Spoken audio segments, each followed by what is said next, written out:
Hello, my name is Izaki. In this video, I am going to talk about two somatic practices and techniques that were created in the last century with the purpose of paying attention to the unconscious and how images from the unconscious can emerge through movement. The techniques are active imagination and authentic movement.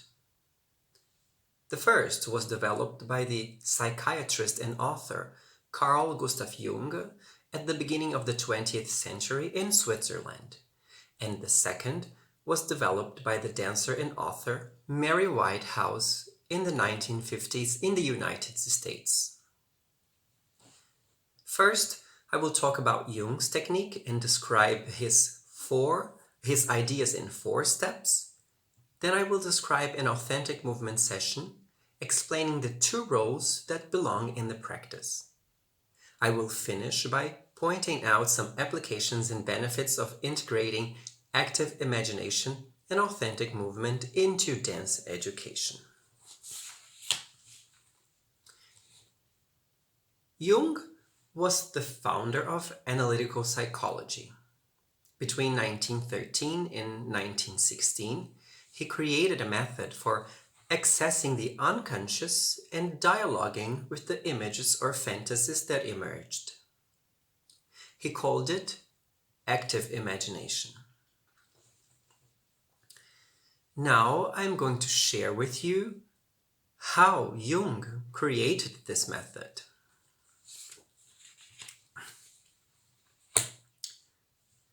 Jung's discoveries first came from his own need to heal himself after his break with Sigmund Freud, who was a very close friend of his.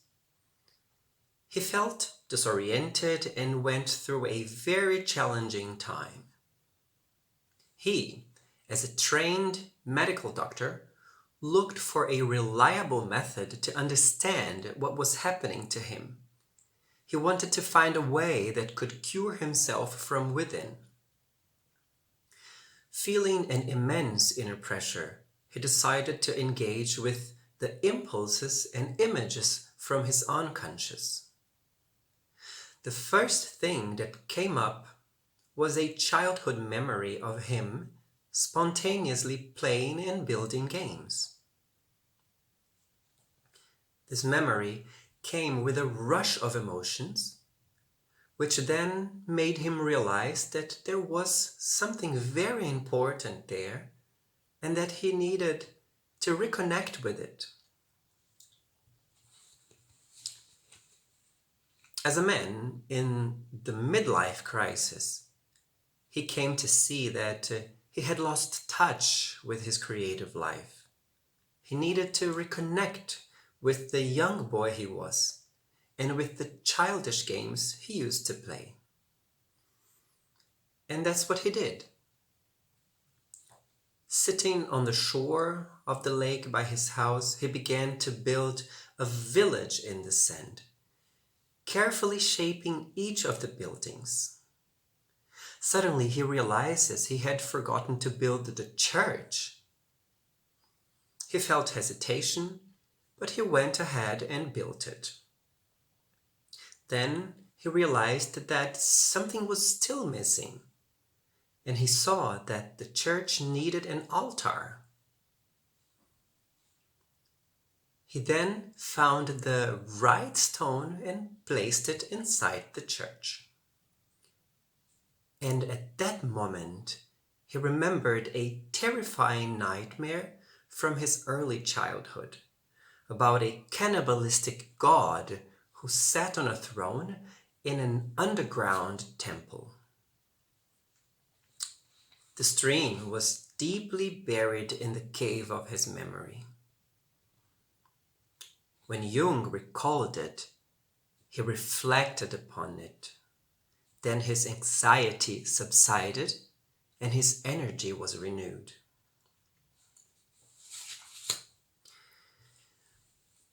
This symbolic play led Jung directly to his deepest complexes by recalling forgotten memories from the past, flooded fantasies were released, and it ultimately reshaped his future. This experience became the foundation of his discoveries, which he later called active imagination. He used it with himself and as a healing method for his work with patients.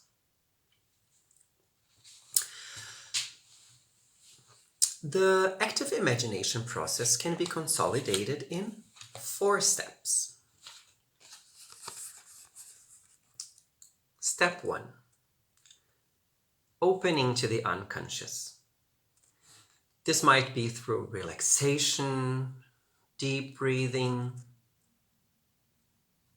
It has the intention of quieting the mind so the unconscious become accessible. Step number 2 is giving form to the unconscious.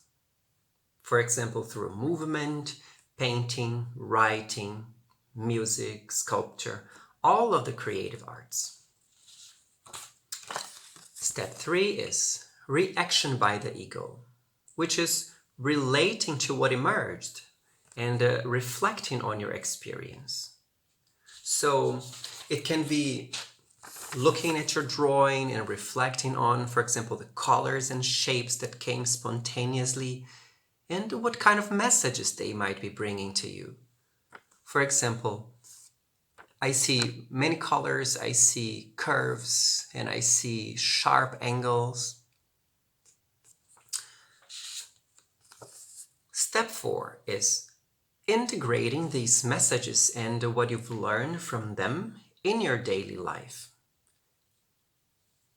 Over time, this step supports change and transformation in your outer life if you practice and integrate the discoveries learned from your inner life. So this is an example of how you can work with Jung's active imagination. Other contemporary embodied methods used Jung's ideas as foundation for their own practice. For example, Gestalt, family constellation, and authentic movement. These are all very deep and creative ways of working with inner experience.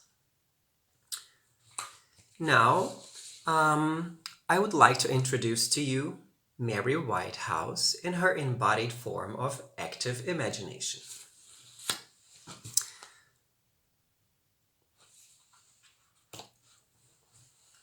Mary Whitehouse was an American dancer and teacher, as well as a psychotherapist. She studied with Martha Graham in New York and with Mary Wigman in Germany. And while she was in Europe, she also studied Jungian psychology at the Jung Institute in Zurich. When she went back to California, she received years of Jungian analysis and also began working as a psychotherapist.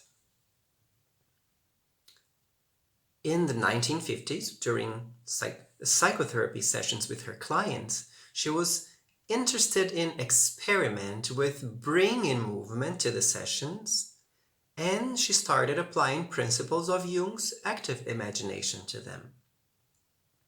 Mary developed a way to access the unconscious through mindful movement.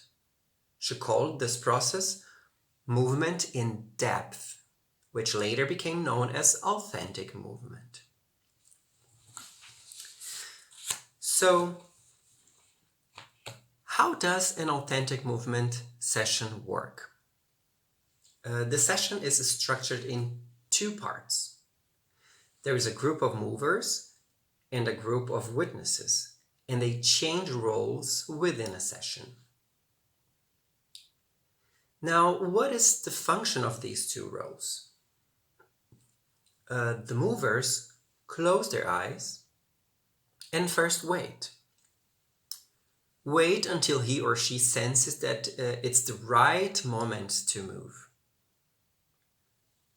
The movers move in response to body-felt sensations, emotions, movement impulses, and also images and memories that arise. The witnesses sit on the side of the space to give the movers room. While the movers are moving, the witnesses provide a safe, contained, and receptive presence, maintaining an awareness of the movers' bodily expressions as well as their own experience. So the witnesses do both. They are aware of what is happening with the movers and are present in their own embodied experience. At the conclusion of the movement session, there is often a time for creative self-expression, and here we find Jung's active imagination. After moving, the movers may go right into writing, drawing, or working with clay, anything that can anchor their experience. The movers may then share their expression with the witnesses, which can be anything or any element of their journey. For example, a movement, an emotion that emerged, specific moments, and how they resonate in the present. After the mover has spoken, if he or she would like some feedback, the witness may describe specific moments without judgment or interpretation. Witnesses just remind movers of some movements they actually saw them do. And witnesses may also communicate any sensations or images or feelings that arose in their body as they watched the mover. So, during the whole session, including feedback giving, there should be no judgment. And this is so because the movers are the experts of their own experience. And the witnesses are empathically mirroring and help the movers recall or reflect on their own journey.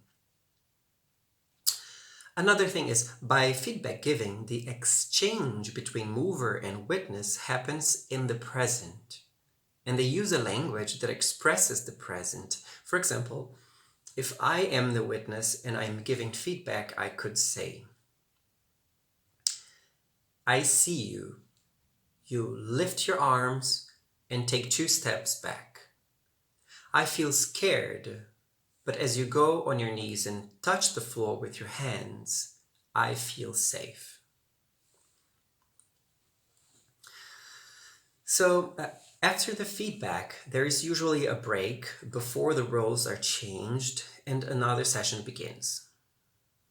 In the end, when both sessions are finished, movers and witnesses continue their process in daily life through a wide range of creative expression. It could be through painting, through choreographing dances, creative writing, sculpting, or composing music. The purpose of that is to bring further form to what was once unconscious. And through this process of giving form, we integrate parts of ourselves that were in the past forgotten or not even recognized as being ours. Here, we can also see the influence of Jung's active imagination on Mary's authentic movement.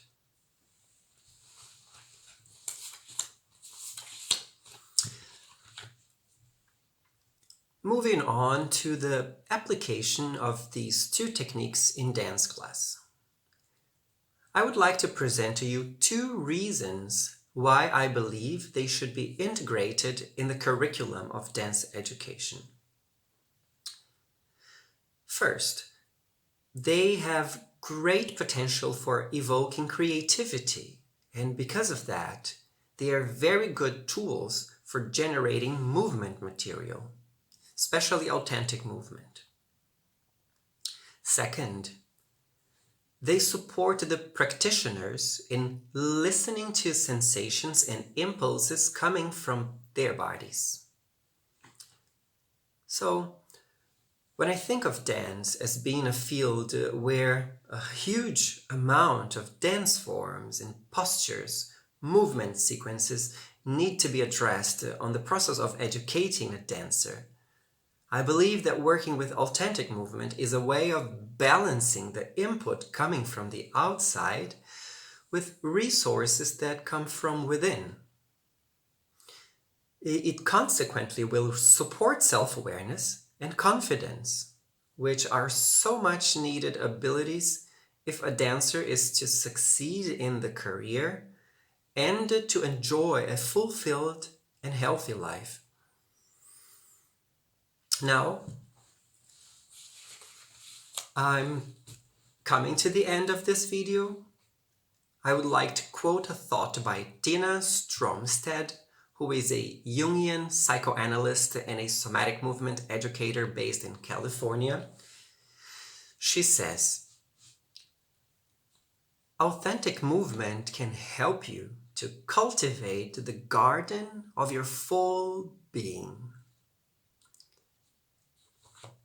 I hope you enjoyed this video. Thank you.